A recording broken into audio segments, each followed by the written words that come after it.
ভারত বাংলাদেশ সীমান্ত এলাকায় ঘাঁটি ঘিরে থাকা বাংলাদেশি অনুপ্রবেশকারীকে গ্রেপ্তার করল পুলিশ। বাংলাদেশের হৃদয় মিয়া নাম পাল্টে ভারতে পুনিত সিং।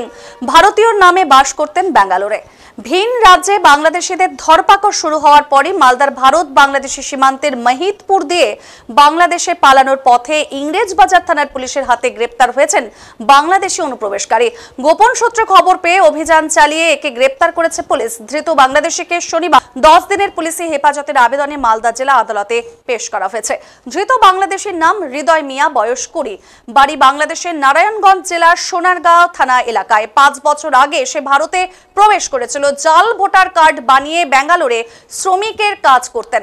বর্তমান পরিস্থিতিতে বাংলাদেশে ফেরত যাওয়ার চেষ্টা করছিল মালদার সীমান্ত দিয়ে। আর সেই সময় তাকে ইংরেজবাজার থানার পুলিশ গ্রেপ্তার করে। আর এই নিয়েই শুরু হয়েছে তৃণমূল বিজেপি তরজা।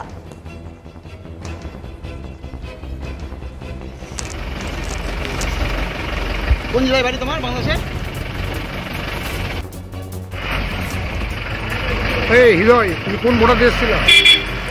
আবারও জানাবো, মালদার ভারত বাংলাদেশ সীমান্ত এলাকায় ঘাঁটি গেড়ে থাকা বাংলাদেশি অনুপ্রবেশকারীকে কিন্তু গ্রেপ্তার করেছে পুলিশ। বাংলাদেশের হৃদয় মিয়া নামে নাম পাল্টে ভারতের এই পুনিত সিং, যাকে পুলিশ গ্রেপ্তার করেছে। ভারতীয় নামে বাস করতেন ব্যাঙ্গালোরে। ভিন রাজ্যে বাংলাদেশিরা ধরপাকড় শুরু হওয়ার পরই মালদার ভারত বাংলাদেশ সীমান্ত মহিতপুর দিয়ে বাংলাদেশের পালানোর পথেই কিন্তু ইংরেজবাজার থানার পুলিশের হাতে গ্রেপ্তার হয়েছে এই বাংলাদেশি অনুপ্রবেশকারী। গোপন সূত্রে খবর পেয়ে অভিযান চালিয়ে একে গ্রেপ্তার করেছে পুলিশ। ধৃত বাংলাদেশিকে শনিবার 10 দিনের পুলিশি হেফাজতের কিন্তু আবেদন মালদা জেলা আদালতে পেশ করা হয়েছে। ধৃত বাংলাদেশির নাম হৃদয় মিয়া, তাকেই দেখাচ্ছে এই মুহূর্তে, এবং বাড়ি বাংলাদেশের নারায়ণগঞ্জ জেলার সোনারগাঁও থানা এলাকায়। 5 বছর আগে সে ভারতে প্রবেশ করেছিল। জাল ভোটার কার্ড বানিয়ে ব্যাঙ্গালোরে শ্রমিকের কাজ করত সে। বর্তমান পরিস্থিতিতে বাংলাদেশে ফেরত যাওয়ার চেষ্টা করছিল মালদার সীমান্ত দিয়ে। আর ঠিক সেই সময় তাকে ইংরেজবাজার থানার পুলিশ গ্রেপ্তার করেছে।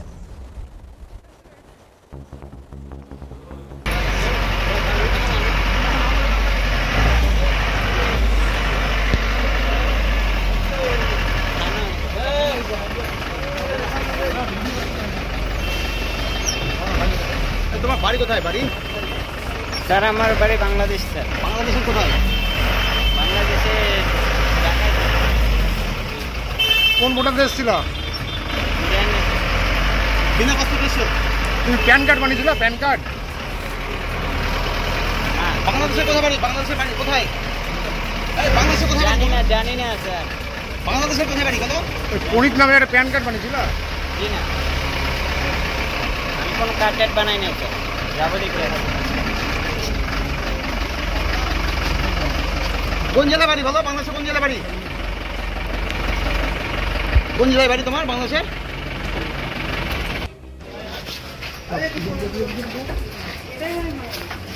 কি করতে এসেছিল এখানে? এই পুলিশ দেখো।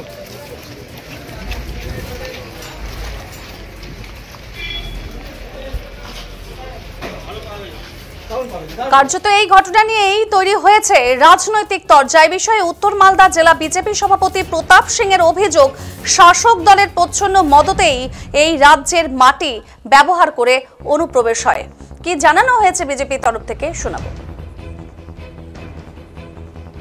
প্রবেশ নিয়ে ভারতীয় জনতা পার্টি জন্মলগ্ন থেকে আন্দোলনে আছে, পথে আছে, এবং আজকে 2025 সালে বিজেপির যে কথা অনুপ্রবেশ হয়েছে তার প্রত্যক্ষ প্রমাণ এখন আমরা এসআইআর নামে যে স্বচ্ছ ভোটার তালিকা তৈরির যে পদক্ষেপ নিয়েছে নির্বাচন কমিশন, আর সেটা আবার প্রমাণ পেলাম। বাংলাদেশের রহিম এখানে এসে রাজু হয়ে যাচ্ছে।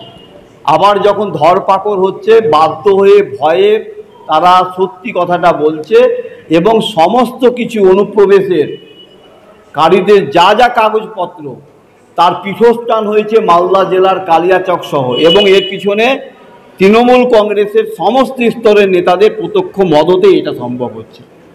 নির্বাচন কমিশন যে কাজ করছে এসআইআর নিয়ে, আরও ভয়ঙ্কর অনেক তথ্য আমরা মালদার বুকে প্রতিদিন জানতে পারব।